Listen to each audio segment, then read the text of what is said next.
নবী আমার ডাক দিয়া বলে, আয়েশা আমি তোমার উপরে কোনো কষ্ট পেয়ে কান্না করি না। আয়েশা বলে, ইয়া রাসূলুল্লাহ, ইয়া হাবিবাল্লাহ, আপনি কেন কান্না করেন, কিসের জন্য কান্না করেন?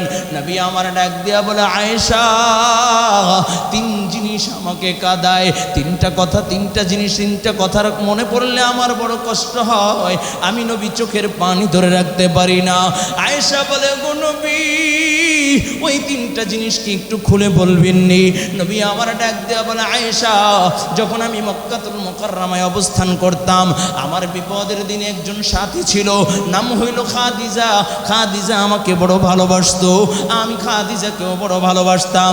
ও আয়েশা, মক্কায় যখন আমার আপনজন বলতে কেউ নাই, সব আমার বিপক্ষে, এমনকি আমার চাচাও আমার বিপক্ষে, সবাই আমাকে মারার জন্য প্রস্তুত, কেউ বা আবার পাগল বলিয়া গালি দেয়। ও আয়েশা, ওই মক্কাতুল মুকাররমায় আমি দিনভর মানুষের দুয়ারে দুয়ারে যেয়ে কালিমার দাওয়াত দিতাম, কুলু লা ইলাহা ইল্লাল্লাহ তুফলিহুন, কুলু লা ইলাহা ইল্লাল্লাহ তুফলিহুন।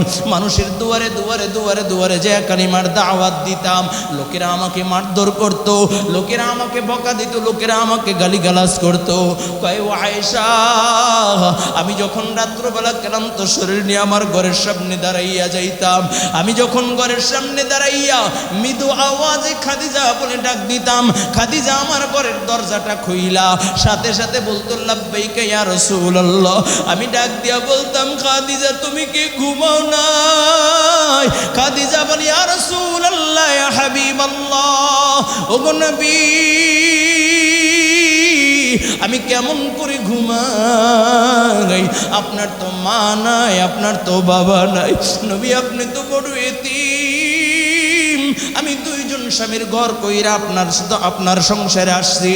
ওগো নবী আপনি তো বড় এতিম, আপনি যখন বাহিরে বের হয়ে যান তখন আমি আপনার জন্য আপনার অপেক্ষায় থাকি, কারণ আপনি যখন ক্লান্ত শরীর নিয়ে ঘরের দরজার সামনে দাঁড়ায় যাবেন, আর খাদিজা খাদিজা বলে যদি ডাকতে থাকেন আর আমি যদি ঘুমায় যাই, আমার আল্লাহ নারাজ হয়ে যাবে, এই জন্য আমি আপনার অপেক্ষায় থাকি। ও কলিজার যুবক, খাদিজা রাদিয়াল্লাহু তাআলা আনহা মক্কার 10 জন ধনাঢ্যবান ব্যক্তির ভিতরে উল্লেখযোগ্য একজন ছিল।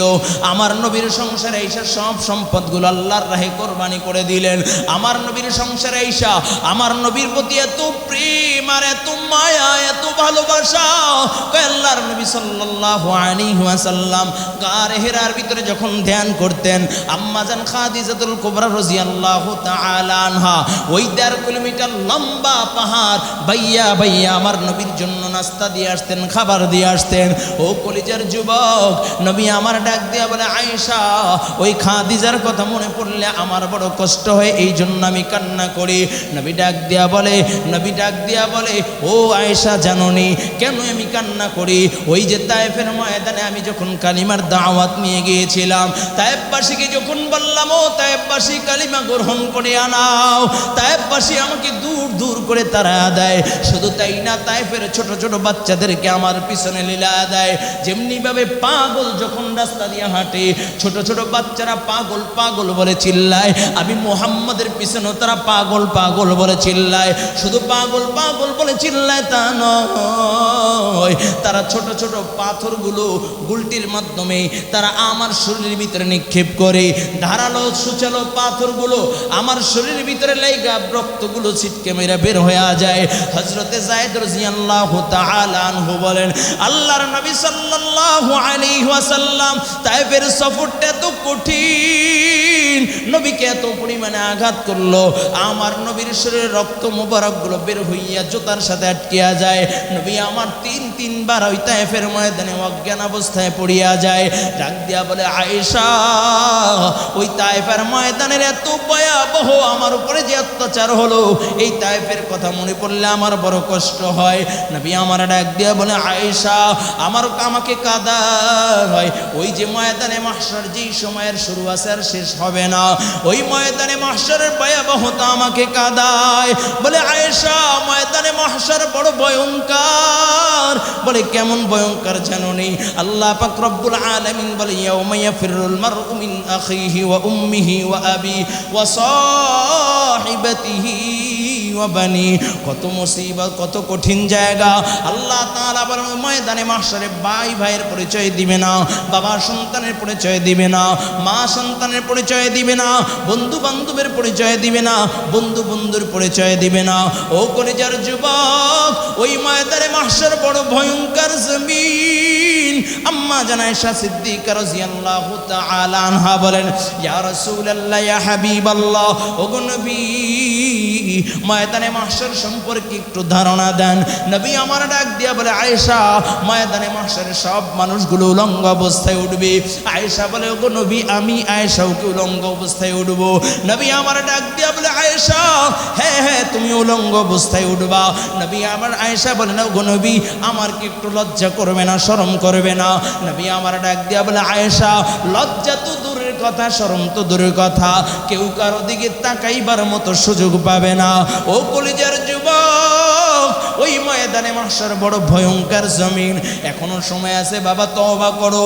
এই দুনিয়ার থেকে তওবা করে যদি দুনিয়ার থেকে বিদায় নিতে পারো, আল্লাহ তাআলার আবেদ বান্দা হইয়া যদি বিদায় নিতে পারো, রব্বি কারীমের খাঁটি গোলাম হইয়া যদি দুনিয়ার থেকে বিদায় নিতে পারো, আল্লাহ পাক রব্বুল আলামিন ডান হাতে আমল নামা দিবেন। ডান হাতে আমল নামা পাইয়া আল্লাহর বান্দা বড় খুশি। আল্লাহর বান্দা ময়দানে মাহশরে সব মানুষগুলোকে দেখাইবে আর বলবে, ও ময়দানে মাহশরে আমার দোস্ত আহবাব যারা আছো, তাকাইয়া দেখো, আল্লাহ তাআলা আমার উপরে রাজি খুশি হইয়া ডান হাতে আমল নামা দিয়েছে। আল্লাহর বান্দা বড় আনন্দিত হয়ে যাবে। আর যুবক ভাইরা, আল্লাহ তাআলার সাথে যদি সম্পর্ক না থাকে, ঈমান আমল যদি মজবুত না থাকে, আল্লাহ তাআলার সাথে যদি সম্পর্ক করতে না পারো, ময়দানে মাহশর যখন দাঁড়াইবা, এত ভয়ঙ্কর জমিন, সূর্য তার মরুম হাত উপরে চলে আসবে, 12টা মুখ দিয়ে তাপ দিতে থাকবে, নাফরমানের মাথার গিলুগুলো বাতের মারার মতো গলিয়া গলিয়া গলিয়া গলিয়া পড়তে থাকবে।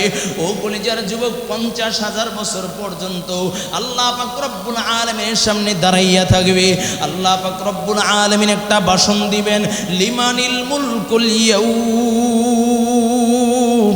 যেই মাত্র আল্লাহ ভাষণ দিবেন, আল্লাহ তাআলা ডাক দেয়া বলবো, দুনিয়ার রাজা বাদশারা, আজকের রাজত্ব কার, আজকের রাজত্ব কার? গোটা জমিনটা থরথর করে কাঁপতে থাকবে। সব মানুষগুলো জমিনের দিকে তাকাইয়া থাকবে, কোনো জবাব থাকবে না। আল্লাহ তাআলা বলবেন, লিল্লাহিল ওয়াহিদিল কাহ্হার। আজকের রাজত্ব মহারাগে রাগান্বিত মহান আল্লাহর। ও কলিজার যুবক, আল্লাহ পাক রব্বুল আলামিন আবার একটা ভাষণ দিবেন। মানুষগুলো এক পায়ের উপরে দাঁড়াইয়া যখন আল্লাহ পাক রব্বুল আলামিনের সামনে দাঁড়ায় থাকবে, মাথাটা জমিনের দিকে দিয়া তাকায় থাকবেন। আল্লাহ পাক রব্বুল আলামিন আবার একটা ভাষণ দিবেন, ওয়ামতাজুল ইয়াউমা আইয়ুহাল মুজরিমুন।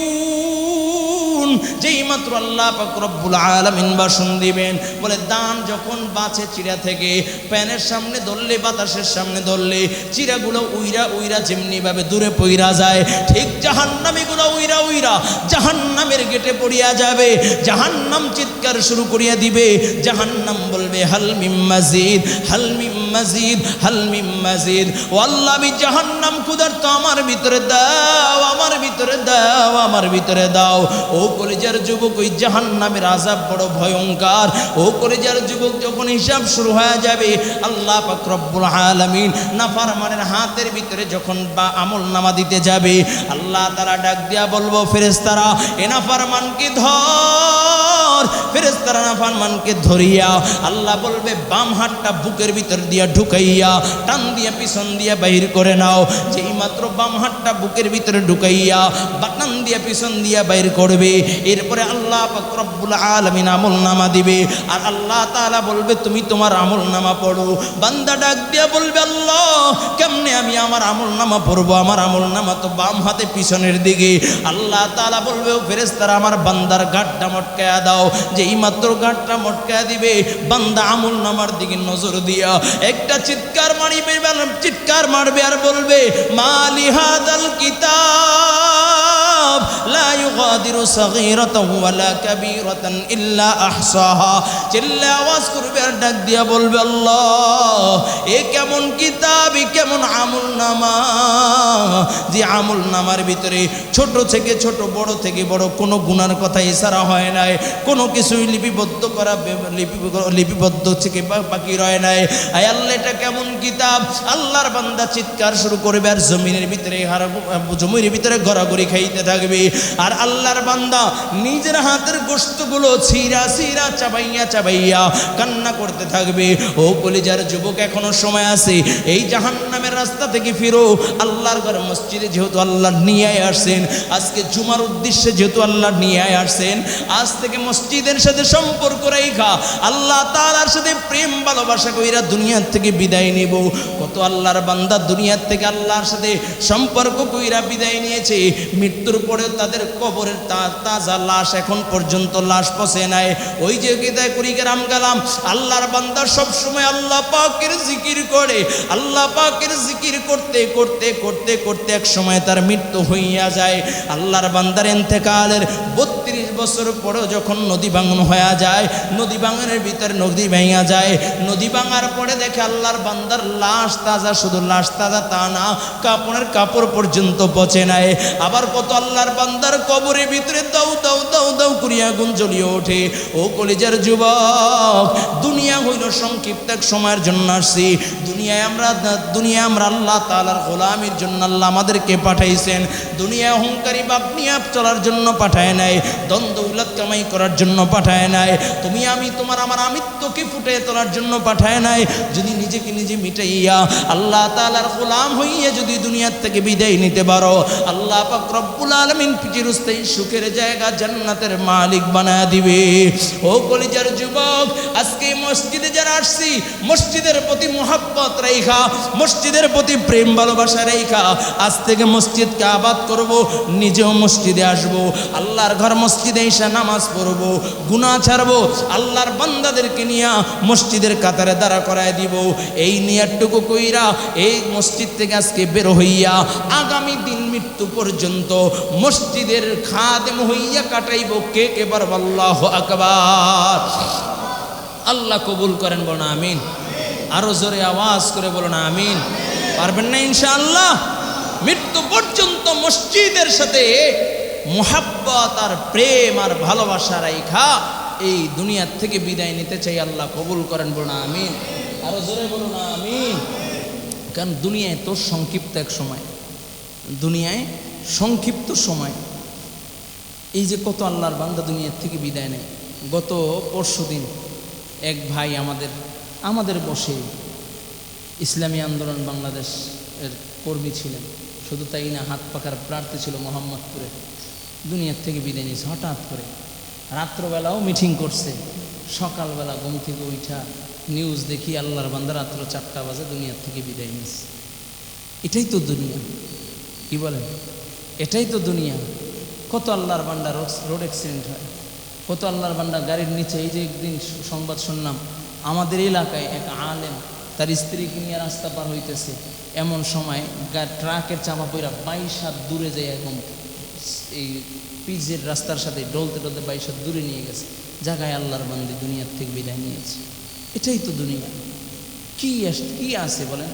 আমার আজকে মৃত্যু হয়ে যাবে, আজকে চক্ষুটা বন্ধ হয়ে যাবে, 3টা টুকরা সাদা কাপড় ছাড়া আর কিছু নাই। ঠিক কিনা যারা বলেন? আওয়াজ করবেন, ঠিক কিনা? 3টা টুকরা সাদা কাপড় আপনাকে আমাকে দেওয়া হবে। অনেকে তো সাদা কাপড়ও পায় না, আগুনে পুইরা ছাই হয়ে যায়, নদীতে ডুইবা নাই হয়ে যায়, কোনো খবর নাই। আল্লাহ তাআলা আমাদের সকলকে কবুল করুন। কাপড়ের কাপড় গায়ে পড়ানোর আগে আল্লাহ ঈমানকে মজবুত করে যেন বিদায় নিতে পারি, তৌফিক দান করেন।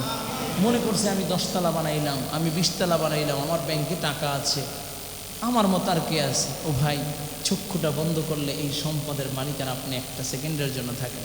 ঠিক কিনা? জোরবান ঠিক কিনা? অনেক ঘটনা এমন আছে, বাবার লাশ দাফন করতে দেয় না, 2 ভাইয়ের ভিতরে দ্বন্দ্ব। আগে জমি বন্টন হবে, তারপর লাশ দাফন হবে। আগে জমিন বন্টন হবে, তারপরে লাশ দাফন হবে। কিসের এত বাহাদুরি? কার জন্য রাইখা যাচ্ছে? কার জন্য রাইখা যাচ্ছে? এমন ইতিহাস আছে, বাবা সম্পদ গইরা থেকে গেছে, অনেক কষ্ট করে তিল তিল তিল তিল করে, সন্তান গাঞ্জা খায় উড়ে গেছে। আছে কি নাই? কাদের জন্য রেখা যাচ্ছে বলেন? এই সম্পদ কামাই করতে গিয়ে নামাজ সারলাম, এই সম্পদ কামাই করতে গিয়ে জিকির সারলাম, কোরআন তেলাওয়াত সারলাম, ইবাদত বন্দেগী সারলাম, অথচ সেই সম্পদই আমার জাহান্নামের কারণ হয়ে গেল। ঠিক কিনা জোরে বলেন? আল্লাহ আমাদেরকে কবুল করুন, বলেন আমিন। ওমর ইবনুল আব্দুল আজিজ রহমতুল্লাহ আলাইহি বলে, মৃত্যুর সময় তার বোনরা আসছে, কয়াই ভাই, তুমি তোমার সন্তানদের জন্য কি রেখে গেলা? তোমার তো সম্পদ অনেক ছিল, অনেক ধনী ছিলা, যখন রাজত্ব পাইলা, বাদশাহী পাইলা, সব সম্পদ শেষ হইতেছে। মানুষের রাজত্ব পাইলে আরো সম্পদ হয়, আর সে রাজত্ব পেয়ে সম্পদ আরো বিলীন করলেন। এখন জিরো হয়ে গেল, একটা সাপড়ার ঘরের ভিতরে আছো, ভাঙ্গা চোরে একটা ঘরের ভিতরে আছো। এর ভাই, তোমার সন্তানদের জন্য কি রেখে গেলা? কয়, আমি তো দুনিয়ার কোনো সম্পদ রাইখা যাইতে পারি নাই, কিন্তু ইন্নাল উলামা ওয়ারাসাতুল আম্বিয়া ওয়া ইন্নাল আম্বিয়া লাম ইয়ারসু দিনারান ওয়ালা দিরহামা। কয়, আমি দুনিয়ার কোনো দিনার দিরহাম রাইখা যাইতে পারি নাই, কিন্তু নবী বলেছেন উলামায়ে কেরাম নবীগণের ওয়ারিস, তো আমি আমার সন্তানদেরকে নবীর ওয়ারিস বানায়া আমার সন্তানগুলোকে আমি আলেম বানাইয়া রাইখা গেলাম। এই এক একটা সন্তান আমার জান্নাতে যাওয়ার কারণ হয়ে যাবে, বলুন সুবহানাল্লাহ। ও ভাই, এই জন্য সন্তানদেরকে মানুষের মতো মানুষ করার, জেনারেল পড়ান কোনো দুঃখ নাই, ডক্টর বানান, ইঞ্জিনিয়ার বানান, কোনো দুঃখ নাই। আমাদের দেশে যেমন আলেমের দরকার আছে, মুফতির দরকার আছে, মুহাদ্দিসের দরকার আছে, মুফাসসিরের দরকার আছে, তেমনিভাবে ডাক্তারের দরকার আছে। এই যে আমাদের আনোয়ার ভাই গত শুক্রবার আসরে পরে তার বিবির অপারেশন হয়েছে। কয়েক ডাক্তার বলল 10,000 টাকা লাগবে। কয়ে পরে এক হসপিটালে নিয়েছি, 89,000 টাকা খরচ করছে, শুধু শুধু অনার্থক কতগুলো টেস্ট দিয়ে রাখছে। এগুলো জুলুম না? আমার সন্তান ডাক্তার হলে তো কমস কম এই জুলুম করবে না, কি বলেন? কিন্তু এই জুলুম যেন না করে, এই জন্য আগে কোরআনের শিক্ষা দরকার, দ্বীনি শিক্ষা দরকার। ঠিক কিনা যারা বলেন? আগে সন্তানকে দিনদার, এরপর ডাক্তার, আগে সন্তানকে দিনদার, তারপর ইঞ্জিনিয়ার, আগে সন্তানকে দিনদার, তারপর এসপি ডিসি। যদি একটা সন্তান দিনদার হয়, এরপর এসপি হইলে ঘুষ খাবে না। একটা সন্তান দিনদার হইলে, ডাক্তার হইলে কসাই হবে না। একটা সন্তান দিনদার হইলে, ইঞ্জিনিয়ার হইলে সে ঘুষ খেয়া তারপরে উল্টা পাল্টা এরকম ডিজাইন দিবে না। ঠিক কিনা যারা বলেন? এই জন্য দিনদার বানা দরকার। টাকা দিয়ে 10 লাখ, 15 লাখ, 20 লাখ, 25 লাখ, 50 লাখ টাকা খরচ করে ডাক্তার বানাইলাম, কিন্তু দিন নাই, ওই সন্তান তো তারপরে ছুরি ধরবে। ঠিক কিনা যারা বলে? আল্লাহ আমাদের সকলকে বোঝার ও আমল করার তৌফিক দান করেন। আরো জোরে বলুন আমিন।